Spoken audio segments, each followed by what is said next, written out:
My sense of it, live television, is the sense of excitement with it. So I said, why are we always doing drama with four studio walls? Why are we kept imprisoned by that? I'd like to do a drama where the setting is indigenous to the story, where I go outside on location and I use the truck from the Sunday game. So I know it has to be on a Tuesday night. Let me do Tuesday night. And we call it City at Midnight, where the story, where you're caught up with the story, where you couldn't do it in the studio. I got to give you an example now. For example, Colonel Mickey Marcus, it was a West Point graduate who became a battalion commander for the Israeli forces very early in Israel's history. But he was a West Point graduate. He was assistant district attorney in New York City. So I chose a night when the Israelis had come to him offering him the commission and the rank brigadier general and to be the first tank commander, in a sense, in Israel. And I had him going back to the old neighborhood to get a sense of what should he do under these circumstances. I mean, he had a young wife and a child. So I went to the Portuguese synagogue downtown, and I had a live camera there, and I had him meeting an elder from the synagogue in the street, and I had him meet an Israeli who was anxious for him to get on the plane. And these are things that could take on another meaning in the actual location. And were you now producing the show as well as directing? Well, the directors automatically became producing entities. That's how you became a producer at NBC. And to me, it was a way of protecting myself as a director. I became the producer as well. And you were going to cite another example of... Oh, yes. An example of why go outside? Well, for example, I did a drama taking place during a turnover in a taxi cab shift, when the cab drivers come in and then the new cab drivers are there to take the cab from them. Well, you couldn't do this in a studio because you can't do cameras. You can't bring a line of taxis in there. But I could do this live on tape, and later on live on tape, where you could do the drama in it. And that drama, I had Kim Stanley. These are names that you probably don't recall. Kim Stanley and I think Joe Cotton,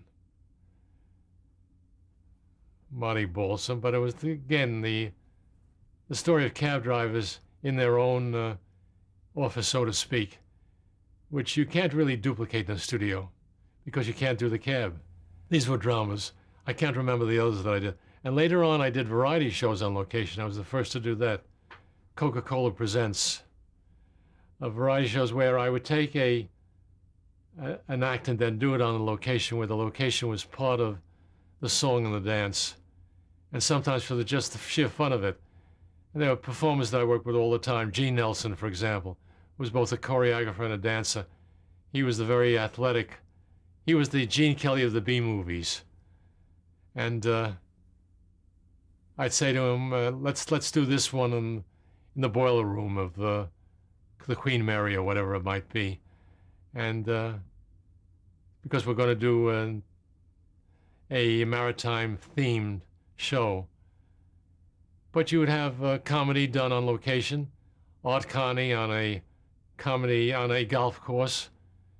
It's not quite the same thing as Carney doing a comic bit in a studio, but when he's actually doing it with the golf club, it becomes something else. Alan Young in San Diego on location at a construction site, because I'm having all these crazy things with cement mixes and cement going into Cadillacs, and just crazy things of hitting a non-existent nail with a hammer, and then having, practical comedy stuff that's very visual. But when you give the artist, the actor, an opportunity, the comedic actor a chance to do it on an actual location, more ideas will feed through him. Yeah, let me see. You want me to do that? Yeah, I can do that. And then I can do this. Because you're actually there physically in the setting, in the appropriate setting. Now, what kind of technical problems were you having? Oh, all kinds of technical problems. Because the orchestra was back in the studio, and I would be recording.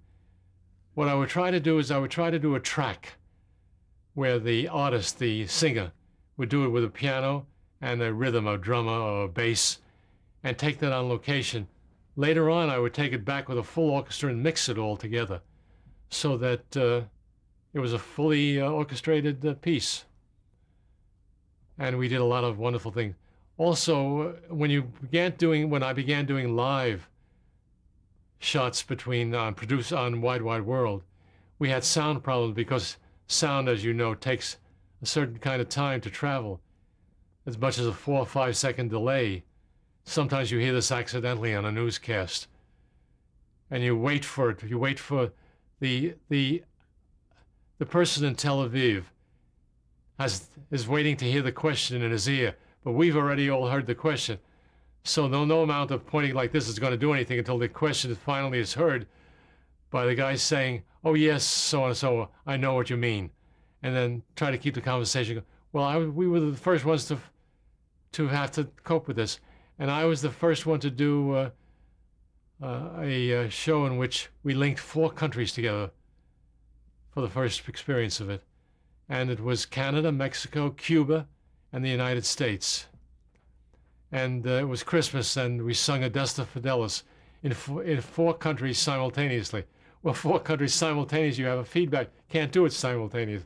So you had to figure out a way so you could do, in effect, get the simultaneous sense of it, but you weren't doing it simultaneously because you couldn't.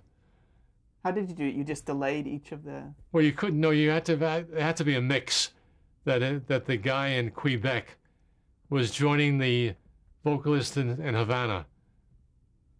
There was church settings I had for both of these. Adesta Fidelis being sung in a cathedral in Montreal, in a cathedral in Havana, in St. John's Divine in New York City, and someplace out here too. But there was all done simultaneously in Mexico City. These were physical problems to make it work.